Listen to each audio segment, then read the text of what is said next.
Mayibongwe inkosi. Sasa nje ndiyabulisa masesifikile la.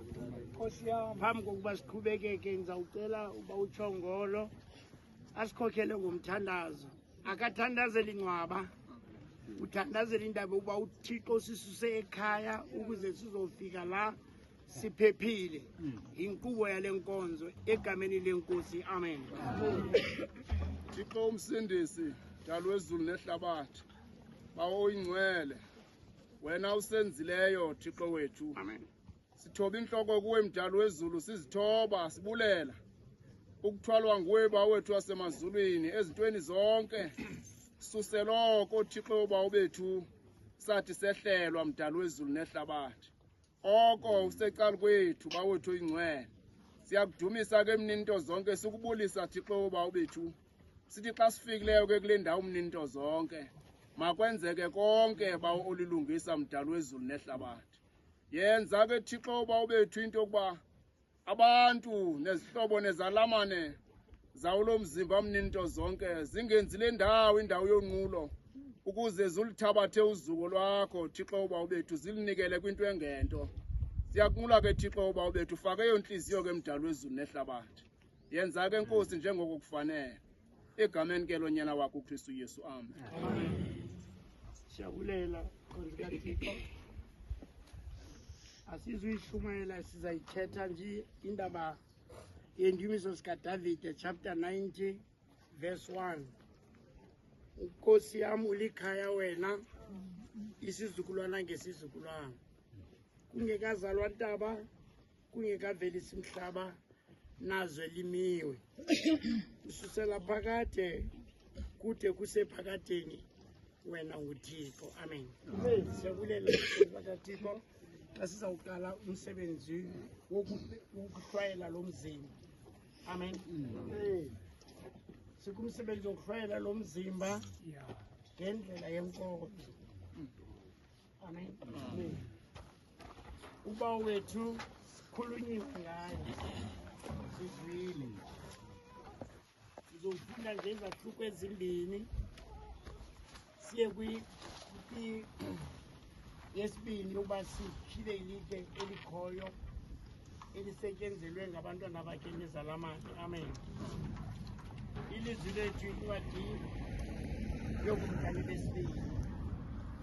Isikronike zesibini uqondo. Isikronike zesibini Mkhonzi chapter 34 verse 28.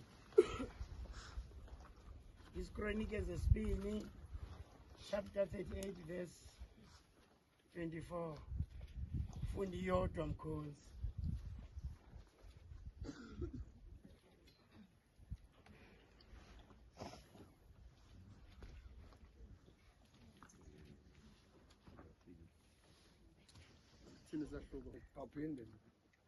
Chronicles zesibini chapter 34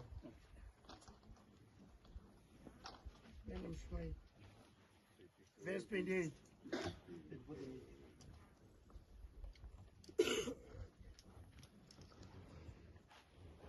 Yona ngomncedo lukaThixo ifundeka ngohlobo. Uyabona, yakuhlanganisela koyihlo, uhlanganiselwe engcwabeni lakho unoxolo.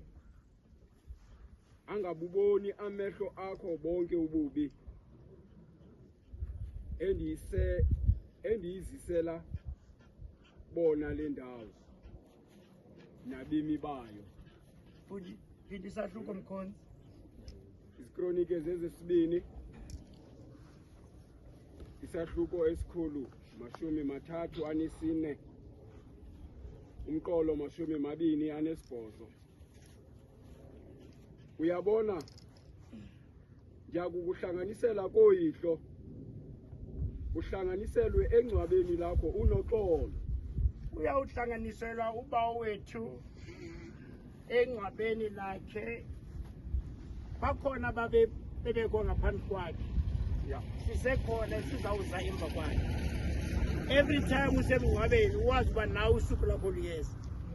This is a good reminder ukuba nawe ngenye imini sizawuthetha phezu kwentloko yakho. Amen.